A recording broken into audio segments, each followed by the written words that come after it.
গরম ভাতে দেশি ট্যাংরা মাছের এই রেসিপি থাকলে অন্য কোনো কিছুর দরকার হবে না।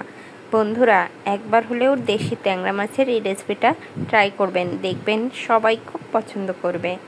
নমস্কার বন্ধুরা, আশা করি সবাই খুব ভালো আছেন। টুম্পাস কিচেন অ্যান্ড মিনি ব্লগসে আপনাদের সকলকে জানাই স্বাগত।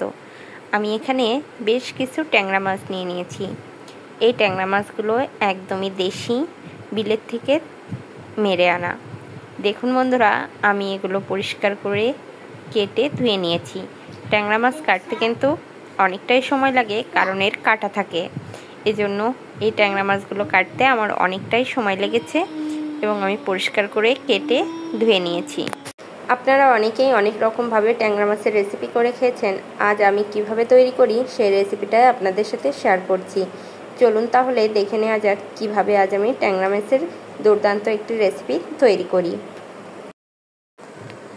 বন্ধুরা, আজ আমি ট্যাংরা মাছ হাতে মেখে রান্না করব। এজন্য কড়াইতে প্রথমেই ট্যাংরা মাছগুলো দিয়ে দিচ্ছি। মাছগুলো কিন্তু খুবই ফ্রেশ ছিল এবং যখন এনেছিল তখনই খুব ফ্রেশ ছিল, দু একটা জ্যান্ত ছিল। এজন্য এই মাছটা রান্না করলে খুবই ভালো লাগবে। আর রান্না করার পরে আমরা খেয়ে দেখেছিলাম এবং রান্নার পরে খেয়ে দেখেই পরে ভয়েস দিচ্ছি, এজন্য বলছি রান্নাটা কিন্তু খুবই সুন্দর হয়েছিল। আপনারা এভাবে করে দেখতে পারেন, আপনাদেরও নিশ্চয়ই ভালো লাগবে। দেখুন বন্ধুরা, কথা বলতে বলতে আমি কিন্তু এখানে আদা, জিরে এবং ধনেবাটা দিয়েছি কুচি করা বেশ কিছুটা পেঁয়াজ এবং কাঁচামরিচ। বন্ধুরা, এখানে একটু পেঁয়াজ কুচিটা বেশি দেওয়ার চেষ্টা করবেন, তাহলে রান্নার স্বাদটা খুব ভালো আসবে। তারপর এখানে কুচি করে রাখা কিছু আলু দিয়ে দিয়েছি। এখন স্বাদ মতো হলুদ এবং লবণ দিয়ে দেব। বন্ধুরা, লবণটা এখানে স্বাদ মতো ব্যবহার করতে হবে, যেন পুড়ে না যায় এবং কম না হয়ে যায়। লবণের ব্যালেন্সটা কিন্তু এখানে খুবই গুরুত্বপূর্ণ। কম বেশি হয়ে গেলে কিন্তু ভালো লাগবে না, কারণ এখানে আমি একবারেই সব কিছু দিয়ে দেব। পরবর্তীতে আর কিছুই দেব না, পরবর্তীতে শুধুমাত্র এখানে একটি জিনিসই ব্যবহার করব। এখন এখানে দিয়ে দিচ্ছি পরিমাণ মতো তেল। বন্ধুরা, আমি এখানে সয়াবিন তেল ব্যবহার করছি, আপনারা চাইলে সরিষার তেলও ব্যবহার করতে পারেন। তবে সয়াবিন তেলে রান্না করলেও কিন্তু খেতে খারাপ লাগবে না। তবে যদি আপনারা সরিষার তেল ব্যবহার করেন সেক্ষেত্রে টেস্টটা কিন্তু খুবই ভালো হবে। আমার কাছে সরিষার তেল ছিল না, এই জন্য আমি সয়াবিন তেল দিয়েই রান্না করে নিচ্ছি। এখন হাত দিয়ে খুব ভালোভাবে মেখে নেব। আমি এখানে হাত দিয়ে 2 থেকে 3 মিনিট একটু মেখে নেব। হাত দিয়ে এই রেসিপিটা যত ভালোভাবে মেখে নেবেন, রেসিপির স্বাদটা কিন্তু খুব ভালো আসবে। এই হাতে মাখা এই মাছের রেসিপিটা কিন্তু খুবই ভালো লাগে। বন্ধুরা দেখুন, এখানে একটু হলুদের পরিমাণ মনে হচ্ছে কম আছে, আমি একটু পরবর্তীতে হলুদ দিয়ে দেব।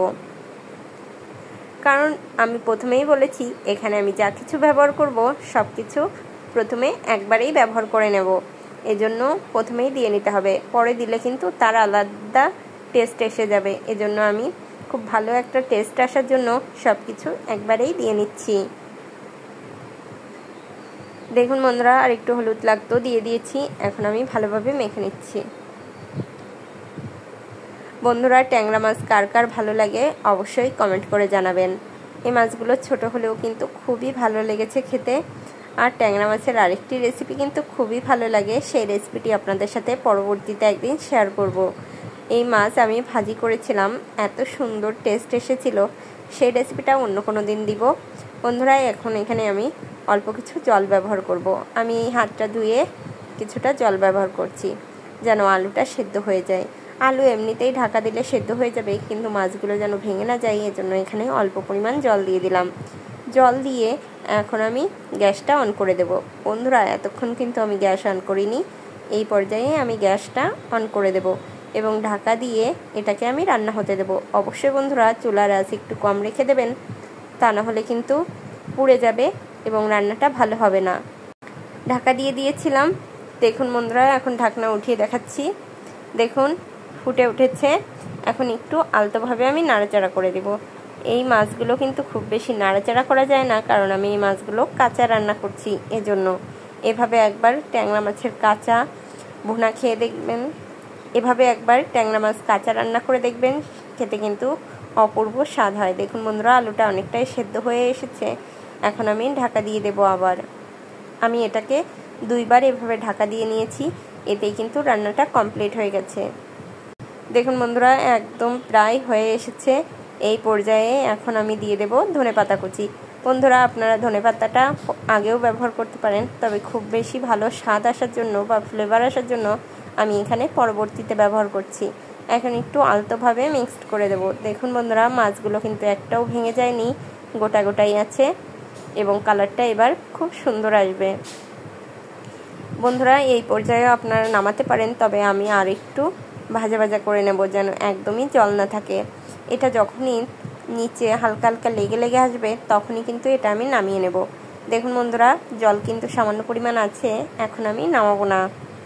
আমি যেভাবে রান্না করছি এবং যে টিপসগুলো দিচ্ছি এগুলো ফলো করবেন, দেখবেন রেসিপিটা খেতে দুর্দান্ত হবে। এখন আমি আবার ঢাকা চাপা দিয়ে দেব এবং যখন লেগে আসবে তখন নামিয়ে নেব।